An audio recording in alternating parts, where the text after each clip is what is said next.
Welcome to Dark Ages Historian. In the grand theater of history, some stories are epic tales of conquest and glory. Others are quiet tragedies, whispered in the shadowed corridors of power. And some are so profoundly strange, so deeply disturbing, that they challenge our understanding of the human mind itself. Today, we delve into one such story. It is not a tale of battles, but of a broken heart. It is not about a crown, but about a soul that was stolen. We will journey back to the court of 14th century England, a kingdom on the brink of civil war, ruled by a king whose grief was a sickness that would lead him to commit one of the most bizarre and cruel acts of psychological destruction ever recorded. This is the story of King Edward II, a monarch whose love was an obsession. It is the story of his favorite, Piers Gaveston, whose death plunged a king into madness. And at the dark heart of it all, it is the story of an innocent boy whose face was his curse and who was systematically erased from existence to become the living ghost of a dead man. This is the tale of the boy who was forced to become a queen for the King of England. To understand the madness that would later consume King Edward II, we must first understand the man. Born in 1284, Prince Edward of Carnarvon was the fourth son of the formidable King Edward I, a monarch known to history as Longshanks and the Hammer of the Scots. His father was a warrior king, a man of iron will, military genius, and ruthless ambition. He was everything a medieval king was expected to be. His son was not. From a young age, Prince Edward showed little interest in the traditional aristocratic pursuits of jousting, hunting, and the study of warfare. Instead, his passions were considered common, even vulgar, by the nobility. He found joy in manual labor, thatching roofs, digging ditches, and rowing boats alongside common laborers. He loved music, theater, and the company of artisans over that of dukes and earls. His father was a king who forged a nation. His son was a man who simply wanted to be loved. And he found that love, that all-consuming affection, in one person, a young Gascon squire named Piers Gaveston. Gaveston had been brought to the royal household to be a companion for the young prince. He was everything Edward was not: dashing, witty, supremely confident, and possessed of a sharp, sometimes cruel, charisma. Where Edward was reserved, Gaveston was flamboyant. While the English nobility were stiff and formal, Gaveston was exciting and unpredictable. For the lonely prince, Gaveston became more than a friend.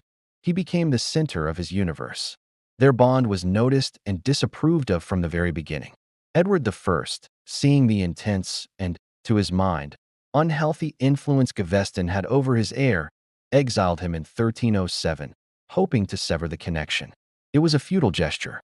Mere months later, the old king died on campaign. Prince Edward, now King Edward II, ascended the throne. His very first act as king was to recall Piers Gaveston from exile. The homecoming was not just a reunion. It was a political earthquake. Edward II immediately showered his favorite with honors that powerful English families had spent generations trying to earn. He made Gaveston the Earl of Cornwall, a title traditionally reserved for members of the royal family. He granted him vast estates and immense political power, making him, in effect, the second most powerful man in the kingdom overnight. To the English barons, proud, powerful men like the formidable Thomas, Earl of Lancaster, the king's own cousin, this was an unforgivable outrage. It wasn't just that Gaveston was a foreigner, a Gascon upstart. It was that he violated the entire feudal order. Power and favor were meant to be distributed carefully, to reward loyalty and maintain the delicate balance of the realm. Edward II ignored this entirely, directing the full, blinding light of his royal favor onto a single man, plunging the rest of his court into shadow. Gaveston, for his part, did nothing to soothe their fury. He reveled in his power, openly mocking the established nobility. He gave them humiliating, witty nicknames. The powerful Earl of Warwick was his black dog of Arden, the Earl of Pembroke, Joseph the Jew. He was arrogant, extravagant, and seemed to delight in demonstrating that he, and he alone, held the king's heart and mind.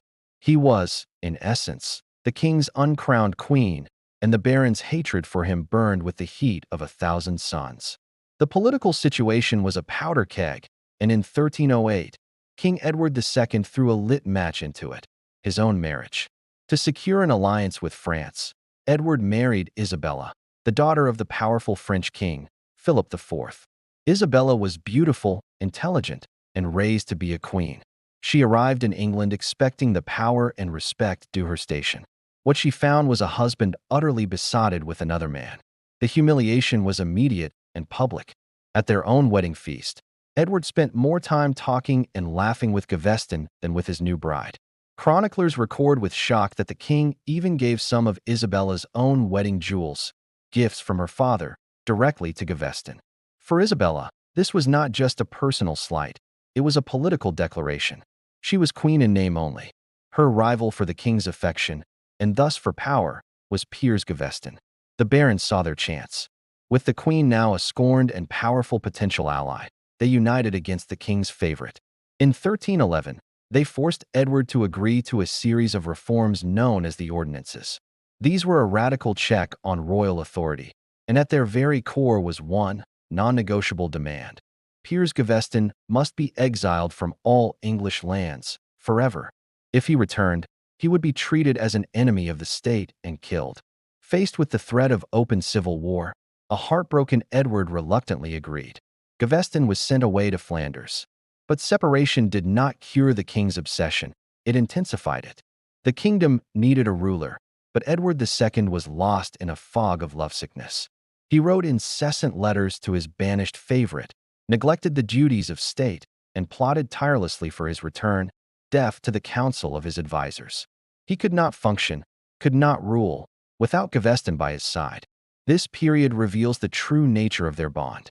It was a psychological dependency of catastrophic proportions, and in late 1311, the king made his fatal move. In direct defiance of the ordinances and the unified will of his nobility, he recalled Gaveston to England. It was an act of political suicide, a declaration that his personal desires mattered more than the stability of his entire kingdom. He had chosen his favorite over his crown. The barons' response was swift and brutal. This was no longer a political dispute. It was treason. Led by Thomas of Lancaster and Guy de Beauchamp, the Earl of Warwick, the Black Dog, Gaveston had so foolishly mocked, they raised their armies. They did not march on the king, but on his favorite. What followed was a desperate manhunt across the north of England. Gaveston, the king's favorite, became a fugitive. He was cornered and besieged at Scarborough Castle. Promised safe passage to a formal trial, he surrendered. The promise was a lie. He was taken by the Earl of Warwick to his stronghold, Warwick Castle. There, in the Great Hall, before a tribunal of his bitterest enemies, Gaveston was subjected to a show trial. The verdict was a foregone conclusion. On the 19th of June, 1312, he was taken to a desolate, windswept rise called Blacklow Hill. There, in the presence of the Earl of Lancaster and other nobles, Piers Gaveston, Earl of Cornwall, favorite of the king, was beheaded. The king's queen was dead. The news of Gaveston's execution reached Edward II, and it broke him. Not just his heart, but his mind. Chroniclers describe a king who collapsed into a state of catatonic shock. For days, he was inconsolable, unable to speak, unable to function. When the initial shock subsided, it was replaced by something far more dangerous. His grief, deep and pathological, curdled into a complete and utter refusal to accept reality. For the next few years, England was a kingdom adrift. The king performed his duties mechanically, but his spirit was gone. He was a hollow man, haunted by the ghost of his dead love. He spent countless hours staring at portraits of Gaveston, talking to him as if he were still in the room.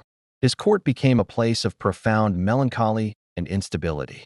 It was in this state of profound psychological trauma that fate, or the king's own obsessive mind, presented what he saw as a miracle.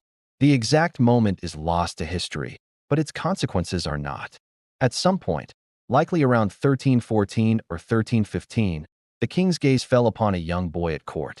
His name was William Deynte, the 14-year-old son of a minor royal servant.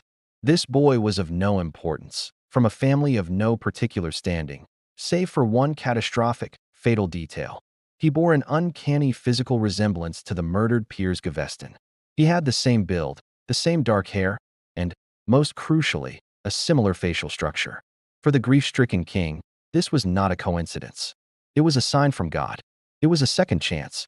His obsession, which had been festering in the darkness of his mind, now had a focal point. He could not bring back the dead, but perhaps he could recreate him. The most disturbing psychological experiment in English royal history was about to begin.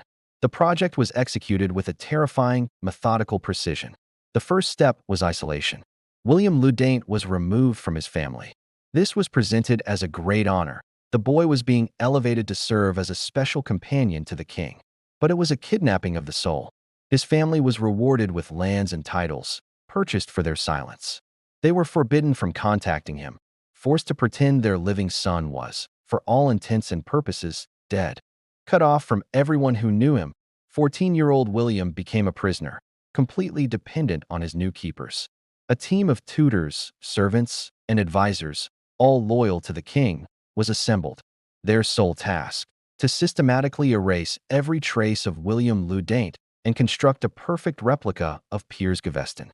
The physical transformation was total. William's hair was cut and styled to match portraits of Gaveston. He was forced to wear the dead man's own extravagant clothes, creating an eerie, living effigy that must have both thrilled and chilled the king. Then came the behavioral conditioning. Gaveston had a distinctive Gascon accent. William was coached for hours each day to mimic it, punished for any slip into his native English tongue. He had to learn Gaveston's confident walk, his specific gestures, his preferences in food, wine, and music. The most insidious part was the assault on his mind. William was forbidden from ever using his own name. He was to be called Piers. He was forced to memorize the life story of the man he was replacing. He recited tales of a childhood in Gascony, a place he had never seen. He learned the names of Gaveston's friends and enemies. His own memories, his own childhood, his own identity were treated as mistakes to be corrected, flaws to be polished away until nothing remained. Imagine the torment. Every authentic impulse suppressed, every genuine thought forbidden. He was rewarded only when he successfully performed the role of the ghost he was being forced to embody. He was a living palimpsest, his own identity being violently scrubbed away so a new one could be written over it, all to satisfy the delusion of a mad king. Once the transformation had reached a point that satisfied the king, Edward began to present his creation to the court. These appearances were surreal, horrifying performances. The king would speak to the boy as Piers, reminiscing about events only the real Gaveston could have known. And the courtiers, trapped between fear of the king's wrath and their own revulsion, were forced to play along. They would bow to this hollow-eyed boy, addressing him as Lord Cornwall, pretending not to see the terrified teenager drowning beneath the surface. The English court became a theater of the absurd, a collective fiction maintained at the command of the king. Truth was whatever the king wished it to be. And Queen Isabella? She had to endure this grotesque parody of the man who had ruined the early years of her marriage. Every day, she was confronted with this living, breathing monument to her husband's madness and her own humiliation. It is during these years that her pity for her husband must have finally died, replaced by a cold, calculating resolve.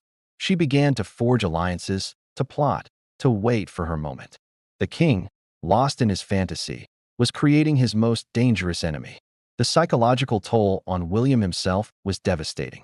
For years, during the most crucial, formative period of his adolescence, he was subjected to constant control and manipulation. Contemporary accounts, though scarce, hint at his deteriorating state. Servants reported that the boy seemed disoriented and confused, that he suffered from terrible nightmares. He was sometimes observed staring at his own reflection as if trying to recognize the person looking back. Over time, the line between performance and reality began to blur in his own mind. He was overheard muttering to himself about Gaveston's experiences as if they were his own. The conditioning was working. William Deynte was disappearing. He was becoming a ghost, an automaton who could perform his role with mechanical precision, but whose inner life, whose very soul, was being extinguished. This bizarre spectacle did not go unnoticed. The story of the resurrected Gaveston spread, becoming a symbol of royal tyranny and instability. It became Exhibit A in the case against Edward II, a king who could convince himself that he could raise the dead, who would sacrifice a child's identity to his own delusion, was a king who could not be trusted with power. He was not just a weak ruler. He was a monstrous one. The boy's silent suffering became the justification for the revolution to come. By 1326, the kingdom had had enough. Queen Isabella, no longer the passive victim, seized her moment. She had traveled to her native France, ostensibly on a diplomatic mission. There, she refused to return and became the figurehead for all the disaffected nobles who opposed her husband. Her most powerful ally was Roger Mortimer, an exiled baron with a personal vendetta against the king. They became lovers and co-conspirators. Together, they raised a small invasion force and landed in England. It was less of an invasion and more of a procession. The kingdom rose to support them. Edward's regime, rotted from within, collapsed almost overnight. The king's response in this final crisis was pathetic and telling. As Isabella's forces advanced, his primary concern was not mustering an army, but protecting his creation. He fled, dragging the false Gaveston with him, his delusion intact even as his kingdom crumbled. His last recorded acts were not of military command, but of ensuring the boy's wardrobe was properly packed. It was a perfect, tragic encapsulation of his entire reign, prioritizing a fantasy over his duty. Edward II was captured in Wales in November 1326 and forced to abdicate his throne in favor of his son, the young Edward III. The king's reign was over, and for William le Deynte, the long nightmare had ended, or so it would seem. But what does freedom mean to a man whose very identity has been stolen? When Edward's delusion shattered, it created an existential crisis for its primary victim. Reports suggest William was initially confused, lost without the script that had governed his life for over a decade. He had been conditioned to play a role, and now the audience was gone. Isabella and Mortimer, now the rulers of England, were faced with the question of what to do with the living evidence of Edward's crimes. They assigned physicians and clerics to help him. They tried to reintroduce him to his family, but the damage was irreversible. William struggled to recall the basic facts of his own life. The false memories of Gaveston's past were more deeply ingrained than his own. When he met his family, he recognized their faces intellectually, but the emotional connection was gone. He treated them with the distant politeness of a stranger. The capacity for genuine human feeling, it seemed, had been surgically removed from his personality. The fates of the other players were swift and violent. Edward II was imprisoned in Berkeley Castle and died in September 1327 under deeply suspicious circumstances, likely murdered on the orders of the new regime. A few years later, the young King Edward III, tired of being his mother's puppet, staged a coup, had Roger Mortimer executed, and forced Queen Isabella into retirement. But for William le Deynte, there was no such dramatic conclusion. He simply faded away. A man who was neither the person he was born to be, nor the person he was forced to become, he had no place in the world. He disappears from the historical record, a forgotten footnote, a ghost who lived out his days trapped in the ruins of a stolen identity. The story of the boy who became a queen for a king is one of history's most profound and disturbing tragedies. It is a chilling exploration of the destructive power of grief when combined with absolute authority. It reminds us that the grandest political dramas are often driven by the most intimate human frailties. Edward II's reign was a failure not because of lost battles, but because of a lost love that he refused to let go. And the ultimate price was paid not by the king, but by an innocent boy whose name, William le Deynte, deserves to be remembered as a symbol of the devastating human cost of a monarch's madness. Thank you for joining us on this journey into the dark heart of the past. If you believe there are other forgotten stories that need to be told, share your thoughts in the comments below. And if you wish to continue exploring the shadows where history hides its most compelling secrets, be sure to subscribe to Dark Ages Historian. I'm your host, reminding you that sometimes the most terrifying monsters are not those from myths or legends, but those created by our own broken hearts. Join us next time.